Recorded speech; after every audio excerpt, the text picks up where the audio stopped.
사실 인턴으로 시작하는 게 빠른 지름길인 것 같아요. 기본 영어는 돼야 되죠. 네, 요새는 영어를 못하면서 일을 잘할 수는 없는 것 같아요. 넷플릭스는 영어 못해도 돼요. 아하, 넷플릭스 갑자기 저의 선호도에서 좀 올라갑니다. 일반적인 회사에서 이 목표를 잘 달성할 수 있는 인재가 아니라 나는 최고가 되겠어요. 늘 이런 마인드로 사는 사람들이 인재상이고 여기는 베테랑만 뽑아요. 픽사는 정반대죠. 저희들은 좋은 영화를 만들겠다는 명확한 목표가 있잖아요. 근데 이제 이 직원분들 얘기는 제가 참 잘 들었고요. 이제 엔비디아 대표님 계시거든요. 실제적으로 취업을 준비하시는 분들은 네, 안녕하세요. 지식인사이드 시청자 여러분. 오늘도 궁금한 거 잔뜩 물어볼 삼국열차의 양상국입니다. 반갑습니다. 네, 너무 이렇게 다닥다닥 붙어서 조금 부담은 되는데 너무 영광입니다. 제가 어떻게 이런 분들이랑 이렇게 자리를 같이 할 수 있을까라는 생각이 들면서 대단한 분들 모셨거든요. 일단 한 분 한 분 소개를 들으면 여러분들 진짜 깜짝 놀랍니다. 한 분 한 분 좀 소개 부탁드리겠습니다. 네, 안녕하세요. 로이스 김경숙이고요. 구글 본사에서 한 16년 정도 있었고 이후에는 슈퍼마켓 알바 뭐 이런 거 해서 구글 알바생으로 조금 유명해진 것 같습니다. 저는 그 픽사에서 한 7년 정도 애니메이터로 활동을 했고요. 최근에 이제 독립해서 여러 가지 애니메이션 만들고 작품 활동하고 있는 에릭 오라고 합니다. 네, 저는 유용준입니다. 이전에는 엔비디아 7년 한국 대표했고 HP, 선, 오라클, 미국계 회사에서 한 36년 보내고 열심히 컨설팅하고 있습니다. 네, 안녕하세요. 저는 시인작가 서보경입니다. 넷플릭스 동북아 마케팅 전략 헤드로 2019년, 20년, 21년 이렇게 근무를 했고요. 이후에는 월스트리트 투자회사 번스타인에서 한국 미디어 산업 담당 애널리스트로 근무를 했습니다. 네, 반갑습니다. 아니 그러면 지금 구글, 픽사, 그리고 엔비디아, 넷플릭스 다들 선망의 직장이거든요. 그런 회사들은 뭐 많이 다른가요? 회사 들어갔을 때 첫인상이나 회사 분위기를 한번 좀 설명 부탁드립니다. 구글 같은 경우는 벌써 20년 전에 들어갔고 구글 코리아는 뭐 10명이 안 됐을 때 들어갔기 때문에 약간 캠퍼스 같은 밥도 주고 뭐 간식도 주고 약간 그때는 정말 파격적인 중소기업이었네요, 그때는. 중소기업보다 더 못했죠. 예, 중소기업보다 더 못했고 저희 이제 엄마는 듣보잡을 왜 가냐면서 굳고 말리셨죠. 아, 구글을 듣보잡이라고. 저 그때 당시엔 듣보잡이었습니다. 아니 픽사는 어떤 분위기입니까? 픽사는 이제 애니메이션 스튜디오이잖아요. 들어가는 순간 알겠더라고요. 아, 이런 데서 이런 작품들과 애니메이션들이 나오는구나. 그러니까 일단 캠퍼스라는 표현을 쓰셨는데 픽사도 마찬가지예요. 딱 들어가면 무슨 대학교 캠퍼스처럼 건물이 되어 있고 그 안에 들어가면 이게 스튜디오야 테마파크야 싶을 정도로 뭐 캐릭터들 아이들도 뛰어다니고 굉장히 이제 패밀리 친화적이라서 이제 그런 분위기예요. 예, 그래서 들어오는 순간 아, 애니메이션 스튜디오에 들어왔구나. 멋있는 거 만들어야지 이런 생각이 들고 그랬습니다. 아니 그 분위기는 애기들이 좋아할 분위기인데 전혀 이런 애기들처럼 놀면 안 되죠. 애기들처럼 막 놀 땐 놀고 밥 먹을 때 밥 먹고 이래도 되는 거야? 아니면 네.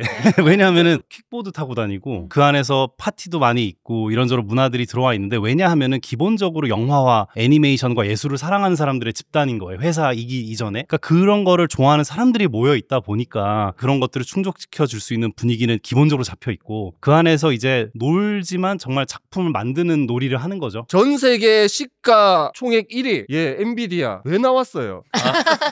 저 잘리지 않았습니다. 잘리지 않았고요. 예. 은퇴했습니다. 아, 은퇴. 왜 제가 나올 때 실적 좋았거든요. 한 150배 했거든요. 7년 동안 했는데 엔비디아 코리아가 정년이 있어요. 60이란 걸로. 그래서 왜 정년을 만들었습니까? 했더니 삼성이나 이런 규정을 따랐다고. 근데 몇몇 경쟁사는 AMD 코리아나 인텔은 정년이 없거든요. 왜 하필 정년을 만들어놔서 너무 아쉽죠. 좋은 거는 아니었네요. 네, 저한테는 좋은 건 아닌데 그래도 네. 사정이 있었겠죠. 넷플릭스 국내 모르시는 분들이 없는데 분위기는 좀 어떻습니까? 사실 저희 의도한 건 아닌데 이 두 라인을 따라서 분위기가 완전히 다른 것 같아요. 왜? 넷플릭스는 기본적으로 프로팀을 지향을 하는 회사예요. 우린 아마인가요? 그러게. 처음에 입사했을 때 어떤 느낌이냐면 저는 이전에 경영 컨설턴트여서 굉장히 많은 기업들을 경험을 했는데 딱 들어갔을 때의 느낌이 기업체라기보다 진짜 프로야구단 라커룸 들어간 느낌이었어요. 그래서 사람들이 트레이닝 프로그램도 없고 그냥 들어오자마자 첫날부터 이만큼 서류 주고 자 지금부터 너 데이원이니까 오늘부터 실적 내야 돼 라는 거였고 모든 사람들이 한 명 한 명이 그래서 저희가 우스갯소리로 4대 보험 받는 개인 사업자라고 얘기해요. 그 정도로 굉장히 경쟁 강도도 심하고 돌아가는 속도도 엄청나게 빠르고 이게 시스템 없이 돌아가는 프로그단 조직이다 보니까 회사의 돌아가는 속도 자체가 다른 회사랑 완전히 달랐던 것 같고 제가 사실 입사 첫날 얘기를 하셨는데 입사 첫날 가장 충격적이었던 게 뭐였냐면 제가 이제 싱가포르 마리나베이에 있는 회사로 처음에 입사를 했는데 제 앞에 있는 책상에 앉아 계시는 분들, 이분들이 사실 AI가 할 수 있는 일이기도 사람이 할 수 있는 일이기도 한데 이 부서가 글로벌리 전체적으로 다 AI로 전환이 되면서 이분들이 한꺼번에 다 나가셔야 되는 상황이었어요. 근데 일반적인 회사들 생각해보면 이런 일 있으면 대부분 부서 재배치를 해주잖아요. 근데 넷플릭스는 프로 조직이어서 그런 게 없는 거예요. 자, 너의 포지션이 바뀌었으니까 우리 악수하고 젠틀하게 헤어지자 이렇게 되는 거예요. 굉장히 어떻게 보면 프로 조직이기도 하면서도 냉정한 조직이기도 하고 그렇게 엔비디아는 정반대인데. 60에 그래요? 그래도 60까지 정년 퇴직이 있는 게 다행이었네요. 아닙니다. 그 엔비디아는 컬처가 다른 회사는 자르거나 돈을 줘서 내보내거나 이런 식으로 좀 하거든요. 저희는 그런 거 없어요. 엄청나게 훈련시켜요. 못 견디면 나갈 수는 있는데 자르지는 않습니다. 지금도 그래요. 지금도 그렇습니다. 네. 아주 그냥 죽습니다. 근데 네, 더 죽습니다. 혹독하네요. 혹독합니다. 이제 우리가 생각하는 미국 기업보다는 한국 기업이 어떻게 보면 약간 가까운 마치 느낌도 한 좀 70년대 무슨 일이 있더라도 나는 사명을 완수해야 된다. 그런 것처럼 똑같이 합니다. 지금. 아니 근데 회사 분위기가 다 조금씩은 다른 것 같은데 회사 분위기를 떠나서 모든 우리 청년들 입장에서는 선호하는 직장이잖아요. 근데 여기를 가고 싶어도 어떻게 갈 수 있냐, 그리고 여기는 도대체 어떤 인재상을 원하느냐 이런 걸 많이 궁금해 하시거든요. 구글은 어떻게 하면 구글에 입사를 할 수 있는 거예요? 구글에서 인사 채용할 때 4가지를 보거든요. 이제 하나는 그 업무 역량, 그 안에서의 경험, 그 다음에 문제 해결 능력. 요건 약간 뭐 수능 평가 같은 거죠. 3번째는 리더십, 4번째는 저희는 구글리니스라 그래갖고 이건 구글스러움인데 약간 자기주도적이고 긍정적이고 다른 사람과 협업 잘하는 요 4가지를 봐요. 근데 1대1 면접을 저 할 때는 11번을 봤습니다. 그러니까 1대1 면접을 11번 보니까 이렇게 다 걸러지는 거죠. 이런 4가지들이. 근데 저는 사실 요새 생각은 옛날이니까 들어가지 않았나라는 생각도 좀 듭니다. 아니 그래도 혹시나 또 구글 입사를 희망하시는 분들에게는 희망을 조금 네, 줘야 희망을 되거든요. 줍니다. 희망을 예. 들면 사실 인턴으로 시작하는 게 굉장히 그래도 가장 빠른 지름길인 것 같아요. 그래서 인턴을 좀 꼭 해보셨으면 좋겠고 꼭 구글이 아니더라도. 기본 영어는 돼야 되죠. 네, 요새는 영어를 못하면서 일을 잘할 수는 없는 것 같아요. 뭐 넷플릭스는 영어 못해도 돼요. 넷플릭스 안 돼. 넷플릭스는 영어를 못해도 된다라기보다 영어가 그렇게 중요하지 않은 회사. 아하, 넷플릭스 갑자기 저의 선호도에서 좀 올라갑니다. 그 이유가 있습니다. 그러니까 일단 기본적으로 구글이나 엔비디아 대비 넷플릭스가 구조적으로 전혀 다른 점이 한 가지 있어요. 한국 시장이 수요 시장이 아니라 드라마를 찍어내는 전 세계에서 가장 큰 공장 시장이에요. 그러니까 엔비디아 공장이 한국에 없지만 넷플릭스 입장에서 보면 드라마를 찍어내는 공장이거든요. 그러면 결국은 이 시장에서 가장 잘하는 사람들을 뽑아와야 되는데 사실 한국 사람 중에 저도 뭐 영어 그렇게 잘하지 않지만 영어를 아주 편하게 하는 사람이 1%도 안 될 거 아니에요. 그러면 사실 99%의 인재를 버리고 시작을 하는 거잖아요. 그래서 넷플릭스의 채용 문화가 뭐냐면 로컬 뉘앙스를 정확하게 잘 이해하고 있는 현지 사람들 중에서 기본적인 의사소통 정도만 할 수 있어도 되는, 그래서 실제로 전체 열을 놓고 보면 제가 생각할 때 한 4, 5 정도는 그래도 영어보다 한국어가 조금 더 편하지만 로이스님처럼 그 분야에 그래도 정통한 베테랑이면 넷플릭스 들어갈 수 있어요. 그래서 이를테면 지식인사이드 PD님들 이 분야에서 최고잖아요. 우리가 이런 사람들이 필요하면 영어 못해도 데리고 와서 떠듬떠듬이라도 할 수 있게 해주고 통역사도 붙여주고 이런 식으로 회사의 문화가 좀 다른 것 같습니다. 좋겠다.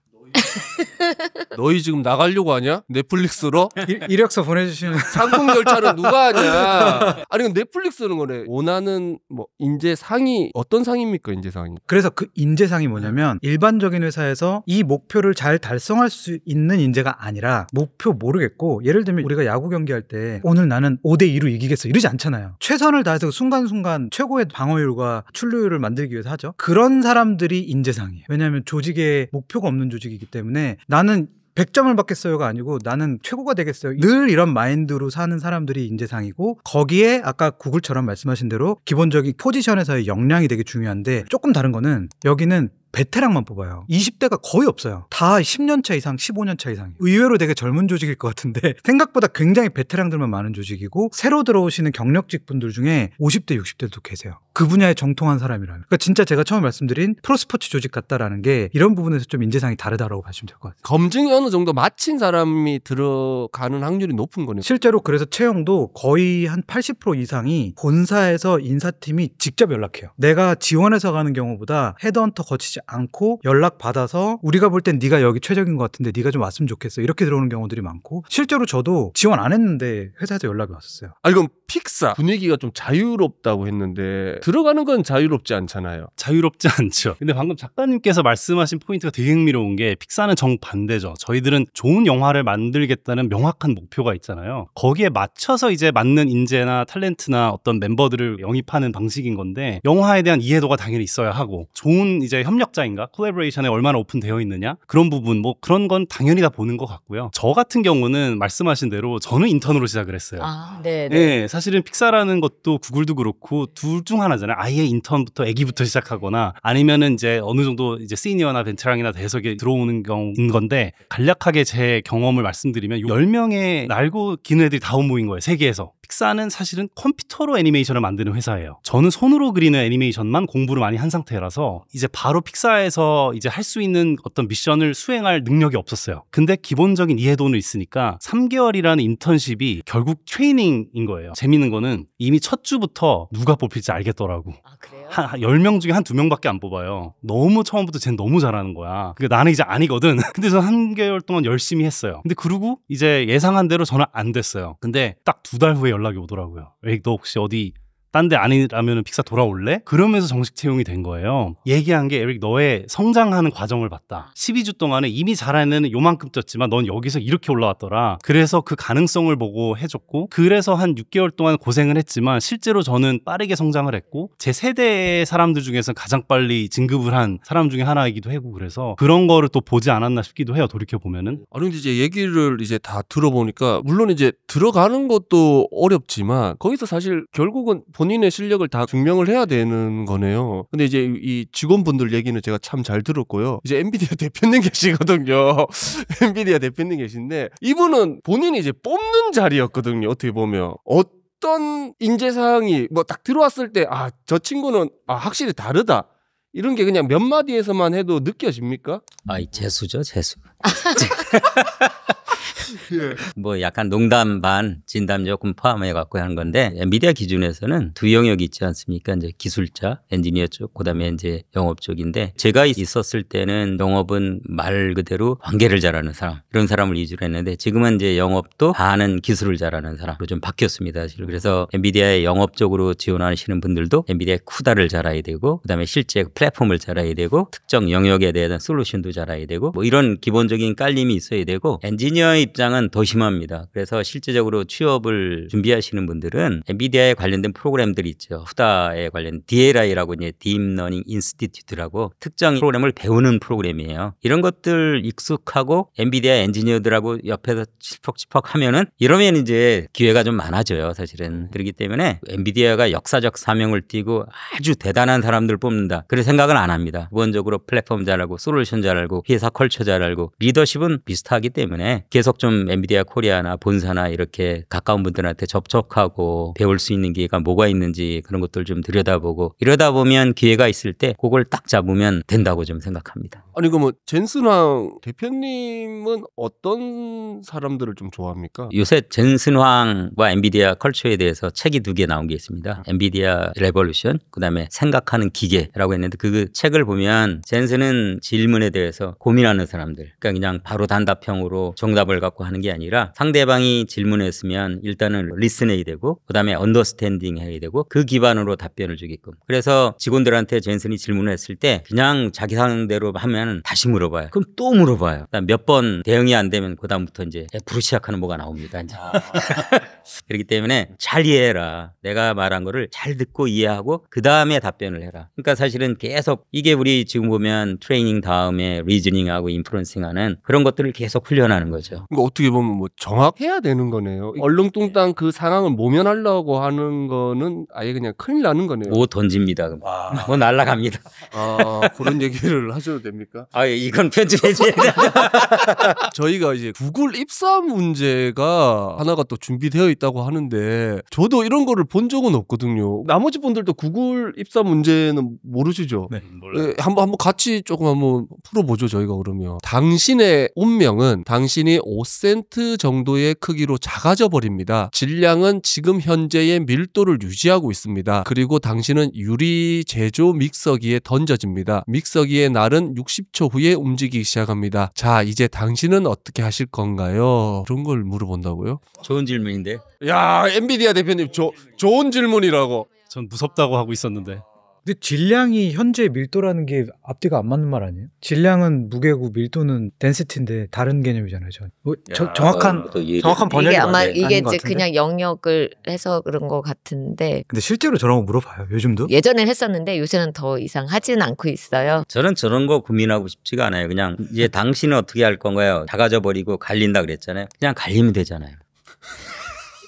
엔비디아에 잘 계셨습니다. 창의력이 픽사거든요. 당신은 어떻게 하실 건가요? 한 30초는 어떻게든 살아보려고 발악할 것 같아요. 이게 날아가면은 내가 이 날보다 위에 있어야 날아갈까 아니면 밑에 수그려야 될까를 고민하다가 남은 30초가 있으면 이제 판단이 안 설 거 아니에요. 그때부터 이제 말씀하신 것처럼 삶을 돌아보겠죠. 저 넷플릭스 저게 질량과 밀도 유지라는 얘기가 있잖아요. 예, 저기에 꽂히셨네요. 그러면 저는 날 밑에 누워 있을 것 같아요. 아, 내가 5센트짜리면 날 밑에 공간 있잖아요. 거기 그냥 누워서 기다릴 것 같아요. 저 혹시 구글 뭐 이게 뭐 정답이 있는 건 아니지만 우리 예. 제가 이거를 만약에 그걸 받았다면 사실 지금의 작아진 운명과 나중에 갈려서 운명이 더 나빠지지는 않다고 봐요. 그냥 다른 거라는 생각이 들어서 그냥 갈리면 갈린 대로 또 다른 미래가 있지 않을까. 익사이팅 할 것 같아요. 구글스러워. 사이팅까지는 사이팅보다 새로운 미래는 모르니까. 예. 이건 결국 인문학 질문인 거죠. 그러니까 물리 질문이 아니에요. 아니 어떤 거는 물리 질문도 있어요. 아, 진짜 그래요? 예를 들면 골프공에 핀볼이라 그랬나? 네네. 그게 몇 개 있냐? 이걸 유추해봐라라는 그런 수학적인 질문도 있긴 해요. 혹시 하나만 더 해볼까요? 그 답이 뭐예요? 혹시 뭐 알고 넘어가면 안 돼요? 답이 아. 그게 이제 그만 얼마나 창의적이냐를 보는 것 같은데. 자, 이번에는 이제 사자 두 마리가 텐트 쪽으로 뛰어오고 있다. 아내가 있고 자식 둘의 아버지인 당신의 선택은? 구글 마지막에 좀 해볼게요. 예, 사고방식이 구글 사고방식일 수도 있으니까. 아 그렇구나. 네. 자, 우리 넷플릭스요. 제 선택은 제가 2마리의 먹이로 갈 것 같아요. 근데 2마리인 게 포인트인 것 같아요. 네, 왜냐면 한 마리한테 잡히고. 근데 어쨌든 선택은 아내가 있고 자식 둘이 있는데 내가 어떻게 할 거냐잖아요. 저의 최선은 아내한테 들고 뛰어 내가 2마리 막을게 이렇게 할 것 같아요. 그거는 조금 제가 구글 이 인사 담당이라도 이거는 조금. 자, 일단 엔비디아요. 자식 둘이 있지 않습니까? 이제 아들인지 딸인지는 모르겠는데 아들이라면 자 싸우자 나가서 싸우자 아내와 또 만약에 딸이라면 형제를 위해서 그럴 것 같습니다. 픽사. 저는 지금 너무 F라서 너무 슬퍼요. 이미 그 F는 이 운명이 막 그려지고 그래서 일단 그래도 최대한 할 수 있으면 아이들을 살리려고 할 것 같아요. 이게 정말 현실적으로 한다면. 그래서 와이프한테 빨리 얘기하겠지. 왼쪽으로 뛰어. 나 오른쪽으로 뛸게. 그래서 찢어져 갖고 그냥 우리들은 운명을 하고 예를 들어 배불러지면은 이제 관심을 끊을 거 아니야 애기들한테. 근데 이제 뭐 구체적인 건 없잖아요. 애들이 갓난애기인지 아니면은 뭐 몇 살인지 모르겠지만 그렇게 하지 않을까. 근데 너무 슬프네요. 답변을 하면서도. 저는 만약에 사자 2마리가 뛰어온다. 근데 와이프랑 애기들이 있다. 그럼 전 와이프한테 얘기할 것 같아요. 내가 여기 오지 말자고 했잖아. 내가 그냥 집에서 있자고 했는데 왜 여기로 오자 해가지고 난 몰라 니 알아서 해. 전 이렇게 하지 않을까. 사이좋게 하늘나라로. 구글 어떻습니까? 저는 사실 이 질문을 받고 사자 2마리가 텐트 쪽으로 뛰어오고 있다는데 우리가 텐트에 안에 있다라는 건 아무도 얘기를 안 했거든요. 우린 텐트 안에 없는 거예요. 그래서 사실 아무것도 안 해도 돼요. 우린 그 텐트 안에 없거든요. 예. 이게 구글의 답이라고 저는 하겠습니다. 우린 텐트 안에 없어요. 구글 잘. 저희는 탈락입니다. 구글식 답변. 아니 근데 그게 진짜 구글식의 대답인 아니에요. 건가요? 저는 이거 다 모르는데 예를 들면 저는 커뮤니케이션 팀이고 마케팅 팀이거든요. 제가 인재를 뽑는다면 저는 약간 좀 아웃 오브 박스 된 답을 하는 사람을 원할 것 같아요. 근데 만약에 개발자라고 한다면 또 다른 리즈닝이 있는 아까 왜 우리 믹서기 할 때 보경님 얘기한 것처럼 뭐 질량 밀도 이런 거를 더 계산하는 사람을 원할 수 있겠죠. 그러니까 각자 직책이 어떤 그 탤런트를 원하는지 창의성을 원하는지 아니면 추론을 원하는지 그거에 따라서 좀 답이 달라지지 그럼 않을까. 만약에 넷 중에 사자 질문으로 뽑는다면 전 절 뽑을 것 같아요. 아니 빼고 아니 빼고 이렇게 네. 제 부서에 예, 제 예, 팀에 예, 팀에 커뮤니케이션 마케팅 팀에서 뽑는다면 저기 상국님 뽑을 것 같아요. 야, 네. 구글 간다. 나 이제 구글 간다. 이걸 보니까 이 생각이 드네요. 딱 이거 질문에 답이 있다기보다 이 사람이 이성적인 사람인지 감성적인 사람인지 굉장히 어떻게 이거가 판단이 될 것 같아요. 상황을 어떻게 대처를 어떻게 하냐. 대처하고 이 문장에 뭐에 더 집중하는지. 맞아요. 저 같은 경우는 이미 여기에 감성적으로 접근했으니까 이 사람은 이런 쪽에 강점이 있는 사람이구나라고 판단을 할 거고 네, 네. 그러니까 그런 느낌의 입사 문제가 아닐까. 맞아요. 사람을 파악하는 데 필요한. 그리고 보통 이런 미국 대기업들 문제가 이렇게 놓고 보면 되게 생뚱맞아 보이는데 방금 감독님 얘기하신 것처럼 팔로우업 퀘스천들이 계속 있어요. 그러니까 왜? 이유가 뭐고? 거기에 대한 그 다음 행동은 뭐야? 이거를 계속 물어가면서 말씀하신 대로 이 사람의 사고 구조를 보는 게 중요한 거지 정확한 답을 비행기 안에 탁구공 몇 개 넣었냐 이 답을 원하는 게 아니라 이 사람이 탁구공을 10,000개라고 이야기한 이유가 뭘까를 X 곱하기 Y로 해서 쪼개 나가기 시작을 하거든요. 그래서 그게 사실은 인터넷에 돌아다니는 구글 넷플릭스 입사 문제에 이면에 숨겨져 있는 내용이라고 봐주시면 될 것 같아요. 순간은 창의력이 있는 척은 할 수 있을 것 같아요. 순간 한 문제는. 근데 거기서 2개, 3개가 들어갔을 때 이게 원래 창의적인 사람은 계속 그 창의적으로 할 수 있는데 그 2개, 3개에서는 실패할 수 있거든요. 그렇죠. 또 논리적인 사람은 두 개, 세 개가 논리적으로 쭉 내려갈 수도 있는 거죠. 참 이게 좀 별거 아닌 질문 같았는데도 또 많이 좀 배우네요.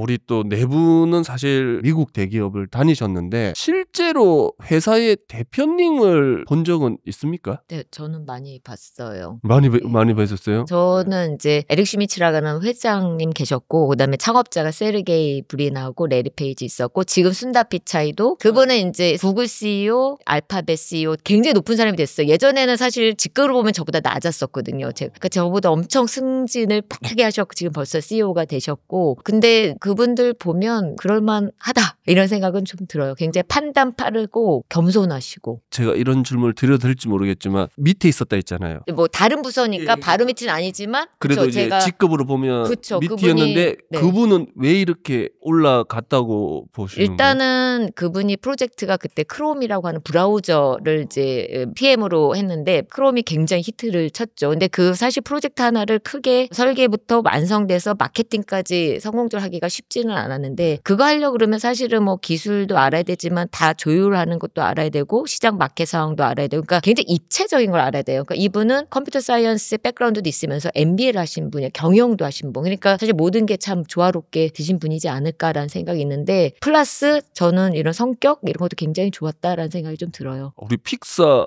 대표님 누구시죠? 일단 픽사는 3명의 사람으로 파운드가 됐어요. 일단은 존 라세터라고 하는 이분이 현재는 스카이랜스의 다른 회사로 갔지만 이분은 CCO예요. Creative Officer인 거고 그리고 CTO가 있죠. 앳 캐멀이라고 그분은 거의 뭐 테크니컬 한쪽에서 왜냐면 픽사라는 조직은 예술과 기술에 융합된 스튜디오이기 때문에 그리고 이제 스티브 잡스 이렇게 셋이서 이제 창립해서 시작된 회사인 건데 저는 스티브 잡스 급 이제 빼놓고는 다 뵀죠. 예, 근데 왜냐면은 제가 있을 당시에 스티브 잡스가 이제 하늘나라로 가셔서 딱 2012년인가 그랬을 거예요. 그때 이제 전체적으로 추모하는 그런 것도 있었었고 그 후로 픽사 메인 캠퍼스 이름이 스티브 잡스 빌딩으로 아예 이름이 바뀌기도 하고 그랬어요. 실제로 픽사의 어떤 가장 큰 메인 스튜디오는 스티브 잡스가 건축계도 관여를 한 걸로 알고 있어요. 그래서 딱 들어가면은 왼쪽 오른쪽으로 이제 윙들이 나뉘어 있는데 여기에는 기술팀, 여긴 예술팀이라고 그래서 좌뇌 우뇌 이렇게 해갖고 양쪽에 큰 에이트리움이 있어서 이 안에서 이제 스파크가 터지듯 생각과 의견들을 주고받을 수 있다라는 어떤 철학이 들어가 있는 거였죠. 근데 어쨌든 저는 스티브 잡스는 못 뵀지만 이제 앳 캐멀이나 존 라세터는 종종 뵈었어요. 그리고 제가 처음 작업했던 게 카2라는 작품을 처음 했는데 그게 존 라세터가 직접 감독을 했던 작품이었기 때문에 매주 봤었고 근데 말씀하신 그대로예요. 그러니까 어떤 분이든 그 수장은 그 카리스마와 그 어떤 결정 능력과 사회와 어떤 이런 것들을 깊이 있게 보는 눈은 그냥 보면서도 그냥 너무너무 에브리데이 배웠고, 그러면서도 또 되게 따스한 면들도 있어갖고 그런 식으로 받아들였던 경험이 있어요.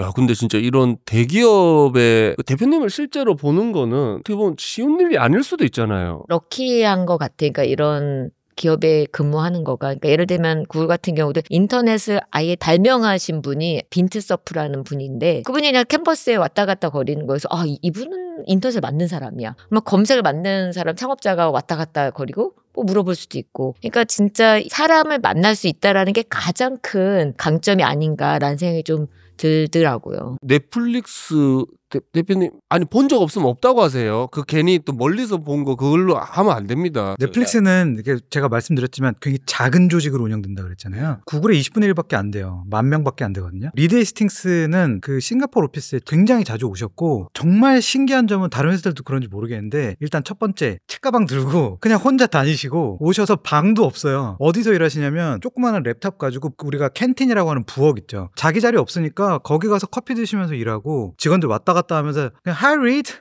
그리고 가서 같이 커피 한잔하고 그러세요. 그게 2019년이니까 이미 회사가 뭐 수백조짜리 회사가 돼 있을 텐데, 그 정도로 겸손하고 험블함의 끝판왕 그런 분이시고, 그리고 제가 생각할 때 아마도 이제 창업자시거나 CEO신 분들이 조금 약간 무서우시거나 뭐 그런 회사들도 있잖아요. 그 리드 헤이스팅스는 사람들이 어떻게 표현하냐면 꿈꾸는 소년이라고 표현을 하시거든요. 싫어하는 사람을 한 번도 못 봤어요, 회사 다니면서. 정말 관대하시고 항상 잘 들어주시고, 항상 사람들한테 우리의 비즈니스는 사고 터지지 않는다, 누가 안 죽는다, 너희들 하고 싶은 거 다 해라, 우린 널 믿는다, 그래서 널 뽑아왔으니까 너희들이 하고 싶은 일을 우리는 맡기겠다. 그래서 다른 회사들이랑 조금 다르게 시스템으로 움직이는 게 아니고 좋은 사람들을 잘 데리고 와서 니들 하고 싶은 일을 하게 두는 게 어떻게 보면 리더들의 제일 중요한 역량 중에 하나여서 굉장히 독특한 리더 스타일이었던 것 같습니다. 자, 그리고 우리 젠슨 황의 절친 절친. 진짜 젠슨 형의 호영호제. 네.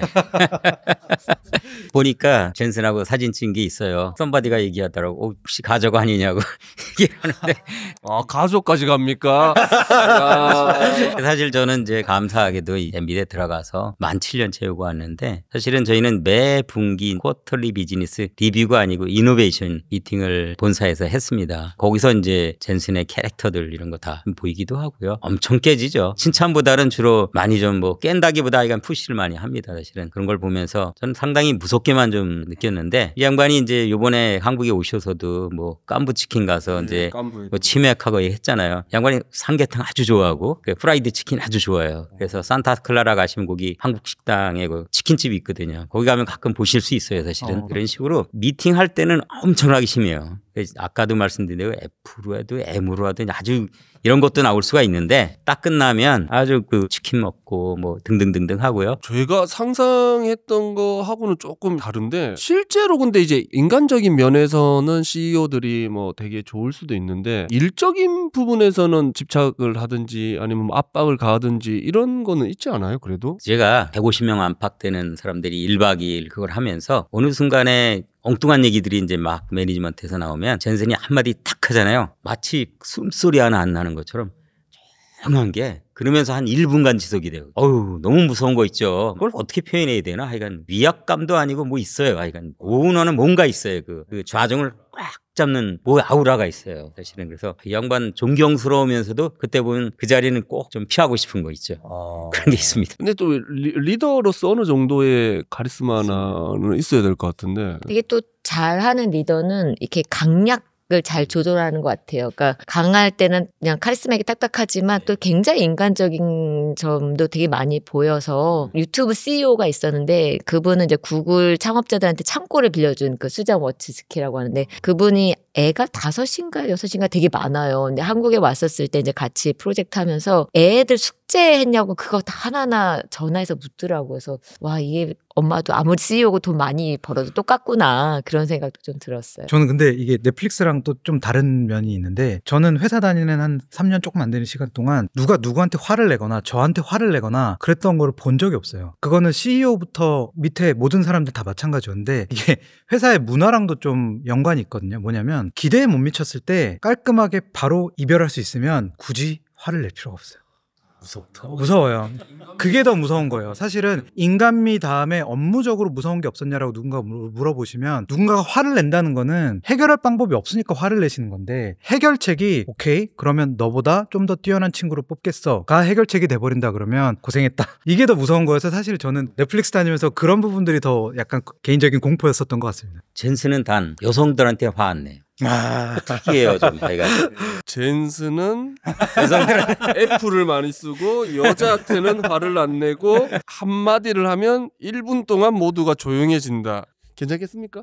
하여간 뭐 그렇습니다. 하여간 들어가기도 힘든 이제 미국의 대기업에 나오기도 쉽더라고요. 뭐 전화 한 통으로 끝나는 경우도 있고 메일 한 통으로 그만두는 경우도 있고 이러는데 그런 거를 이제 실제로 겪는 거죠. 모든 분들은. 그러니까 미국에는 두 가지의 이제 퇴사가 있는 것 같아요. 하나는 파이어라고 하는 본인의 이제 업무 성과가 안 나오거나 뭐 아니면 비윤리적인 행동을 했던 거에서 이제 뭐 일방적으로 잘린다 뭐 이런 표현이 맞을지 모르겠지만 파이어라는 게 있고 레이오프라는 거는 구조조정 때문에 감원을 한달지 그거를 우리나라 보면 정리해고 구조조정이면 정리해고 이렇게 두 가지로 나눠져 있어요. 근데 파이어는 진짜 뭐 너 짐 써 뭘 잘못한 걸 발견해서 그냥 바로 가고 근데 레이오프는 여태까지는 사실 미리 얘기해주고 어떻게 할래 뭐 물어도 보고 이렇게 했는데 저가 이제 2023년도에 처음으로 그때 실리콘밸리 대량 해고가 막 시작됐을 때 저는 그때 나왔는데 그때부터의 레이오프 방식은 워낙 대량이다 보니까 그걸 뭐 사전에 얘기하고 할 수가 없어서 그냥 이메일 보내서 이제 그걸로 끝. 회사 네트워크도 바로 그때부터 끊고 이메일도 안 되고 칼렌더도 안 되고 이렇게 하게 된 것 같아요. 근데 저도 그런 질문을 되게 많이 받거든요. 너무 냉정한 거 아니야? 근데 생각해보면 정말 12,000명을 한날 한시에 사실 레이오프 시켜야 되면 그를 뭐 전화로 하거나 미리 뭐 해서 뭐 양해를 구한다 이거는 더 오히려 힘들 것 같아요. 그래서 어떻게 보면 되게 잔인하게 느낄 수 있겠지만 그래도 이메일로 가는 게 가장 깔끔하지 않았나 싶어요. 물론 공식적인 건 이메일 해주고 그다음 전화로 이제 염려하는 전화를 해주죠. 엔비디아는 전혀 틀려요. 정반대입니다. 제가 이제 7년 동안 두 번이 비즈니스에 어려움을 겪었는데 첫 번째는 이제 암호화폐. 그때 이제 주가 잘 나가다가 그 재고 때문에 팍 떨어졌어요. 주가가 반토막이 났어. 젠슨이 전체 직원들 모으고 지금 상황이 이렇다. 그래서 우리는 한 2분기 제품 안 만들 거야. 대신 레이오프도 없어. 단 여러분 이제 사람 못 뽑고 오퍼레이팅 코스트 좀 줄일 거고 요건 하자. 이렇게 해갖고 실제 그대로 했어요. 한 명도 안 잘랐어요. 한 번 더가 2022년. 그때 이제 무역 갈등이 있었고 똑같이 반토막이 났어요. 똑같은 메시지였어요. 안 자른다. 레이오프 없었다. 대신 출장 안 돼. 오퍼레이팅 코스트 좀 줄여야 돼. 요 메시지하고. 첫 번째 2018년에 당했을 땐 6개월 만에 주가가 리바운드 됐고요. 두 번째는 한 달 만에 리바운드 됐어요. 근데 이런 거 보면서 대신 엄청나게 빡세게 직원들을 훈련을 시키죠. 아까도 말씀드린 대로 엄청나게 강도가 심해요. 그리고 만약에 그 강도를 못 견디면 본인이 나가세요. 그렇지만 참수하거나 뭐 이런 건 없는 거죠. 넷플릭스는 엔비디아랑 또 완전 정반대인 구글도 사실은 원래는 엔비디아에 조금 더 가까웠었잖아요. 근데 대량 해고가 있기 전까지. 그러니까 제가 이야기로 구글은 원래 안정성에 기반한 창의력을 중요시하는 회사였고 그래서 구글이 상대적으로 옛날부터 그 안정성을 어느 정도 보장을 해주는 회사였는데 코로나 시기를 거치면서 회사의 문화가 한번 변한 걸로 알고 있고 그 변할 때 벤치마크 포인트 중에 하나가 넷플릭스였던 걸로 제가 이해하고 있어요. 그러니까 넷플릭스는 예를 들면 이제 아까 말씀하신 것처럼 부서 간 재배치, 이동, 교육 이런 걸 얘기하셨는데 부서 간 재배치, 이동, 교육 이런 거 없어요. 우리는 각 포지션에 최고 베테랑들을 계속 유지를 하겠다. 대신에 거기에서는 아까 얘기하신 레이오프가 있거나 뭔가 우리가 이별해야 될 때 서운하지 않게 이별할 수 있게 해주겠다라고 하는 거예요. 사실은 어느 조직이든 시대의 흐름에 맞게 변화할 수밖에 없는 거잖아요. 픽사는 사실은 일단 직원 수가 구글이나 이런 회사에 비해서 적어요. 1,200명밖에 안 돼요. 작은 회사예요, 사실. 뭐 애니메이션 스튜디오로서는 덩치가 크지만 그렇기 때문에 굉장히 가족적이고 들어오긴 힘들지만 그 안에서 최대한 아까 엔비디아처럼 비슷하게 다 유지하고 힘들어지면 그 안에서 서로 재배치를 하면서까지 했었는데 코로나와 넷플릭스가 등장하고 디즈니 플러스 들어오고 영화관이 이제 힘들어지고 모든 변화가 있으면서 많이 바뀌고 있죠, 지금도. 그래서 어쩔 수 없이 대규모의 이제 레이오프도 들어오고 다행히 제가 있을 때는 경험하지 못했는데 근래에도 이제 그런 면들이 있는데 물론 그럼에도 불구하고 기본적으로 디즈니와 픽사가 갖고 있었던 따뜻함을 가지고 이제 레이오프도 잘 부드럽게 하려고 하지만 마음이 쓰라린 건 마찬가지죠.